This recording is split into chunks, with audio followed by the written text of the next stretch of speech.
In the far reaches of the Viridian cluster, nestled among the twinkling stars and luminous nebulae, lay the planet Zetharian, a world unlike any other in the known cosmos. It was here that the alien queen, Seraphine, ruled with both wisdom and strength. Her reign was peaceful, her people thrived, and her power was uncontested. Or so it was until the day her life took an unforeseen turn during an interstellar diplomatic mission.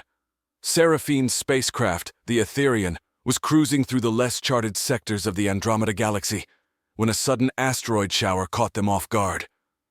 The ship's advanced shielding systems failed momentarily, enough for a sizable asteroid to collide with the hull. The impact was catastrophic, hurling Seraphine's escape pod into the unknown depths of space. Meanwhile, on Earth, Jake, a seasoned wilderness guide, was leading a trek through the expansive forests of Alaska. Known for his rugged charm and deep respect for nature, Jake was the epitome of what many would call a primitive human. However, his expertise in survival was about to be tested in ways he could never have imagined.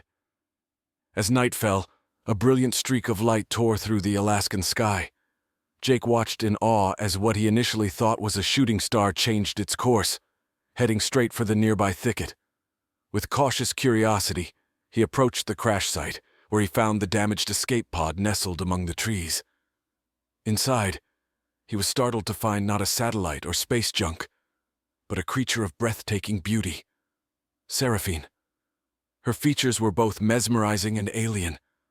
Luminescent skin that seemed to glow with an inner light, eyes like twin sapphires, and hair that flowed like liquid silver. Despite her ethereal appearance, it was clear she was injured. Jake, drawing upon his first aid training, carefully assisted her out of the pod. Seraphine, in her weak state, managed to communicate through a device that translated her thoughts into English. She explained who she was and from where she had come. Though the tale seemed ripped from the pages of a science fiction novel, Jake could not deny the reality of the wounded alien queen before him. Back on Zetharian, news of the queen's disappearance sent shockwaves through her kingdom. The king, Arian, Seraphine's husband, struggled to maintain order. Known for his fierce temper and strategic mind, Arian was left reeling from his wife's sudden loss. The possibility of her being in danger, or worse, captured by a primitive species, was unthinkable. Yet, as days turned into weeks with no sign of her, the king began to fear the worst. Arian mobilized his royal guard, preparing them for a mission to retrieve the queen. They would travel to Earth, a planet they knew only through ancient star maps and vague legends. The king was determined to bring Seraphine back, regardless of the cost. Back on Earth, Jake took Seraphine to his cabin, a secluded spot ideal for recovery and hiding. As she healed, an unexpected bond began to form between the two. Jake was fascinated by her stories of distant worlds and cosmic battles, while Seraphine found comfort in his simple, earnest presence. Despite their differences, or perhaps because of them, they grew close. Little did they know, the eyes of an entire alien civilization were anxiously watching, and a king was on his way, ready to shake the foundations of Jake's primitive world to rescue his queen. As the royal spacecraft cut through the void of space toward Earth, Seraphine's connection with Jake deepened. Under the guise of convalescence, she explored the earthly landscape that was so alien to her own experiences. The towering trees, the chill of the wind, and the wildlife. Each element was a marvel to her senses, offering a stark contrast to her technologically dominated world. Jake taught her about Earth's flora and fauna, skills for survival in the wild, and the simple joy of a quiet evening by the fire. Through his eyes, the planet was not primitive but pristine. Meanwhile, the gears of unrest turned back on Zetharian. The king's absence was felt deeply. Factional leaders long suppressed under Arian's iron grip began to murmur rebellion, seeing an opportunity in the monarch's preoccupation with personal matters. The royal advisors struggled to maintain the semblance of order, their assurances hollow as whispers of a coup began to circulate among the elite. On Earth, the communication device Seraphine used to speak with Jake began to emit a pulsating glow, an indicator of incoming signals from her home planet. Torn between her growing affection for Jake and her duty as a queen, Seraphine contemplated the signal. Jake noticed her distress and offered a sympathetic ear.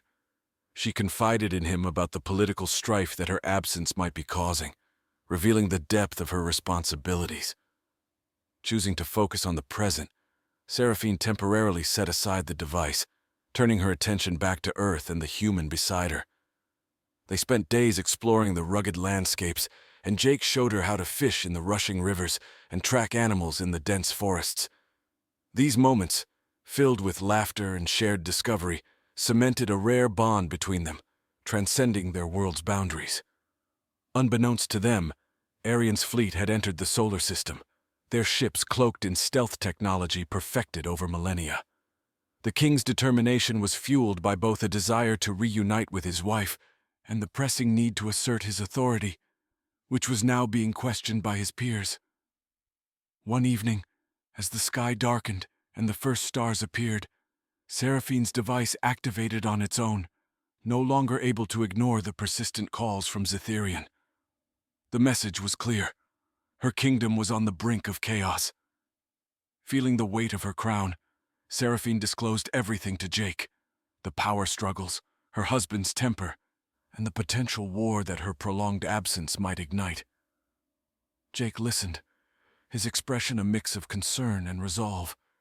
He understood the gravity of her situation, yet felt an overwhelming urge to protect this extraordinary being who had so unexpectedly entered his life.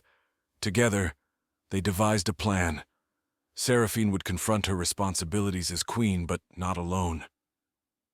Jake would accompany her, offering his support, whether it be in navigating political intrigue or standing beside her against any threats that might arise.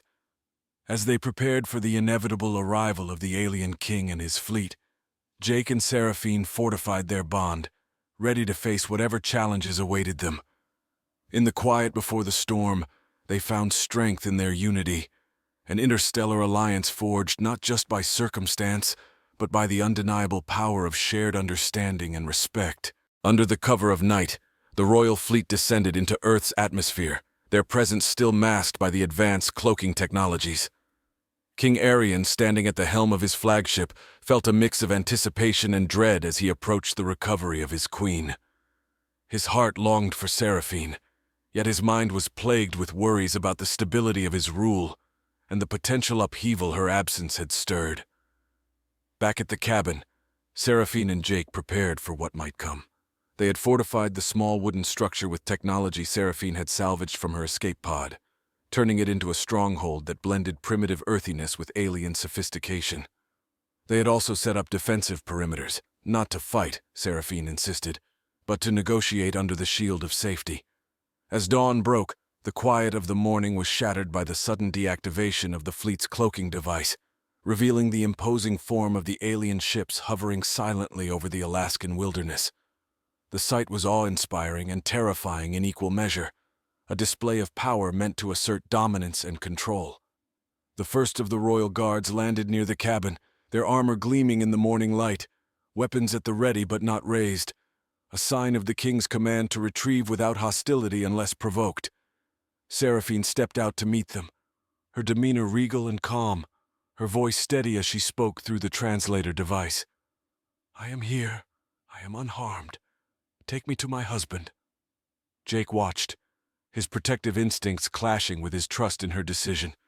He followed closely behind as they were escorted to a clearing where King Arian awaited, his expression a complex tapestry of relief, love, and the hard lines of royal duty.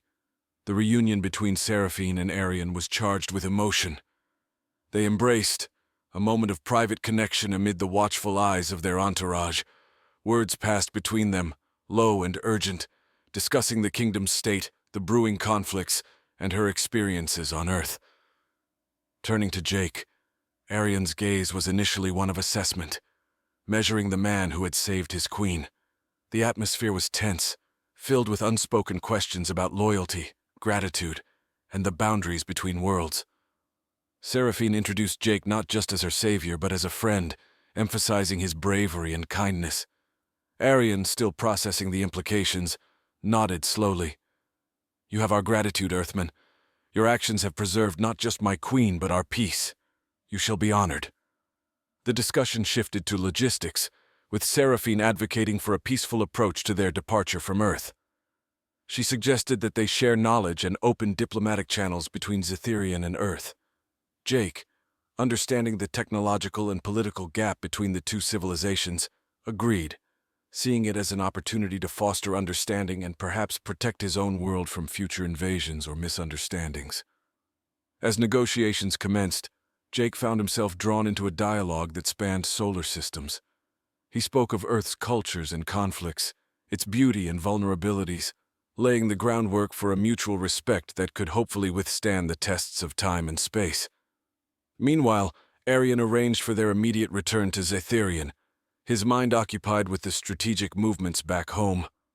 He knew the road ahead would be fraught with challenges. With Seraphine by his side, and now an unexpected Earthman in their midst, he felt a stirring of hope that perhaps this strange twist of fate could lead to a stronger, more united kingdom. As the royal ship ascended into the star-studded expanse above Earth, Jake gazed back at the shrinking globe, his mind grappling with the reality that he was leaving his home planet for the first time. Beside him, Seraphine stood as a bridge between the known and the unknown, her hand resting lightly on his arm in support. The transition from Earth's atmosphere into the depths of space was smoother than Jake had anticipated, the technological marvels of Zetherian's flagship effortlessly conquering the vast distances of the cosmos. Inside, the ship was a blend of luxury and efficiency, corridors lined with glowing panels and rooms that adapted to their occupants' needs. Seraphine took it upon herself to familiarize Jake with the technologies and customs of her world. He learned about the governance structures, the power sources that fueled their cities, and the advanced medical technologies that could heal wounds in moments, a far cry from the first aid he had administered to her back on Earth. As they neared Zetherian, the political tension became palpable. News of their return had spread and factions within the kingdom were mobilizing, some in support of their queen and her human ally, others in stark opposition, viewing Jake's presence as an affront to their traditions. Upon arrival, the royal couple, along with Jake, were greeted with mixed reactions.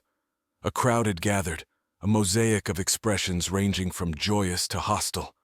Banners fluttered in the wind, some welcoming Seraphine home, others condemning the intrusion of an outsider. Arian, ever the strategist, addressed the assembly with a powerful speech about evolution, unity, and the potential benefits of embracing a broader perspective of the universe. The palace was a fortress of ancient stone and shimmering energy shields, a testament to a civilization that had mastered the balance between the old and the new. Jake was given quarters that overlooked the capital's sprawling cityscape, a view that dazzled him day and night. Despite the opulence, he felt an undercurrent of isolation, being the only human in a society of advanced beings.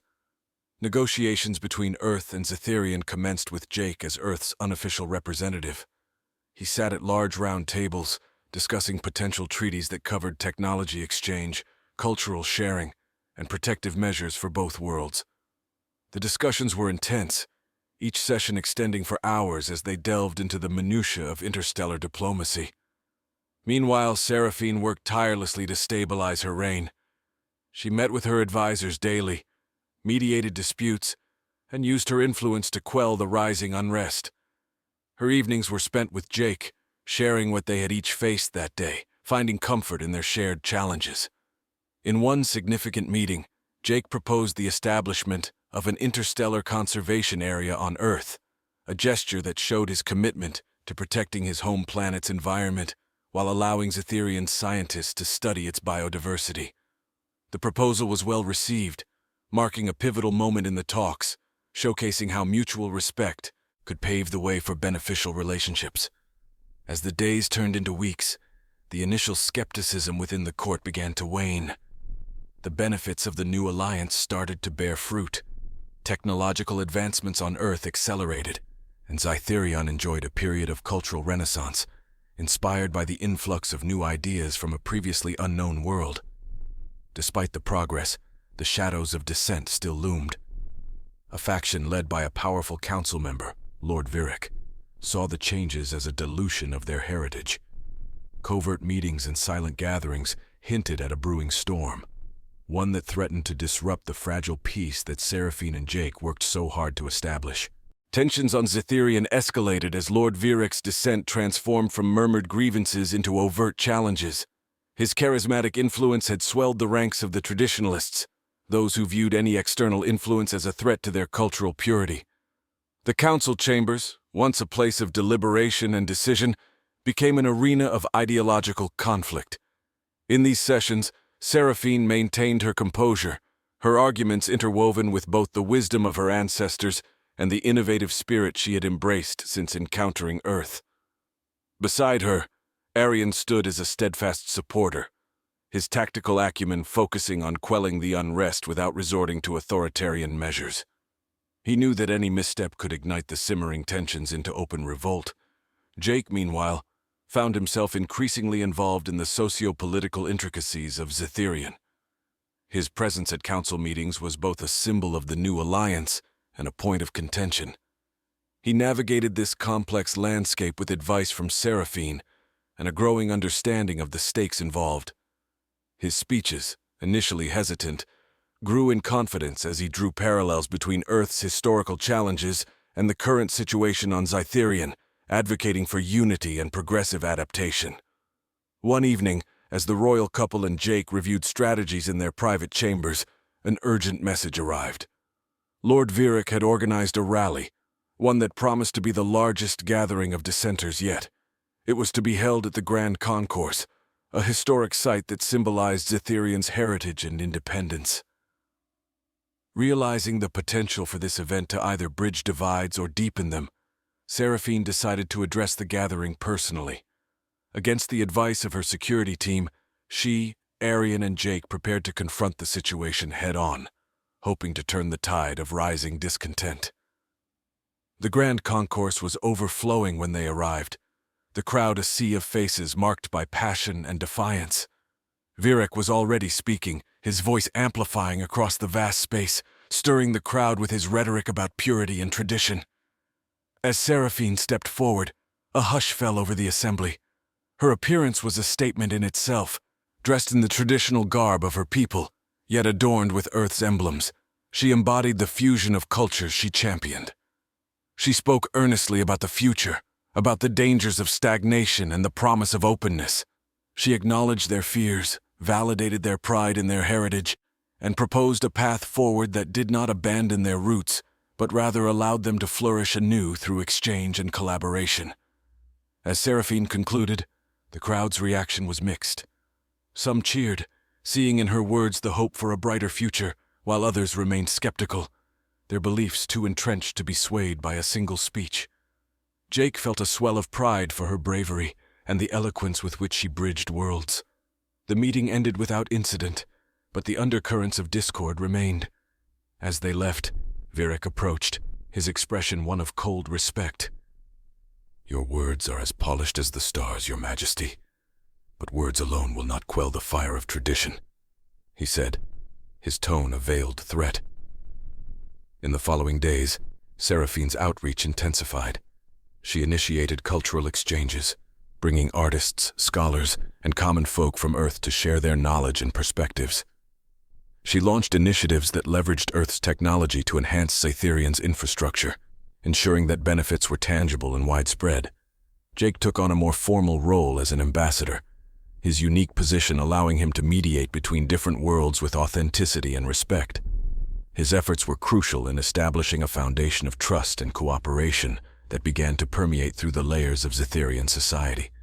Yet, as the alliance strengthened, so did the resolve of the opposition. Secret meetings and shadow alliances formed, plotting to restore the old ways by any means necessary. The balance was delicate, and the peace that had been tentatively established hung by a thread, with the potential to either solidify or shatter under the pressures of change. As the seasons changed on Zetherian, the winds of change brought both growth and challenge. The cultural exchanges and technological implementations had begun to bear fruit, transforming urban landscapes and enriching lives across the planet. Earth's influence was evident in the new hybrid architectures sprouting in city centers, and in the widespread adoption of advanced medical technologies that had once been the subject of deep skepticism. However, Beneath this surface of progress, the seeds of discontent sown by Lord Virek and his followers had taken root in the darker corners of the kingdom. The undercurrents of unrest had coalesced into a shadowy coalition, intent on dismantling the new world order that Seraphine and Jake had worked so hard to build. The turning point came during the Festival of Renewal, a traditional celebration of Zetharian's history and achievements. The festival had been expanded to include a representation of Earth cultures, a decision that Virek used as a rallying cry for his cause. As the celebrations commenced, the tension was palpable, the air charged with anticipation and dread. In the midst of the festival, with the streets alive with color and sound, Virek made his move. Armed insurgents, hidden among the crowd, began a coordinated series of attacks aimed at key infrastructure points, hoping to cripple the administration and restore the old order. The chaos was instant, with panic spreading as quickly as the news of the uprising. Seraphine, who had been at the forefront of the celebrations, was quickly whisked away to the palace under heavy guard, while Arian coordinated the defense forces. Jake, who had been mingling with Earth delegates, found himself unexpectedly in the role of a leader, helping to organize evacuations and provide aid where needed. The palace became the command center for the crisis. Seraphine, Arian, and Jake worked tirelessly, using every resource at their disposal to quell the rebellion. Communication channels were kept open, and broadcasts were made to assure the public and deter the insurgents. As the battle raged, Jake and Seraphine received word that Virek had been cornered in a cultural museum, a symbolic site representing the heritage he claimed to defend.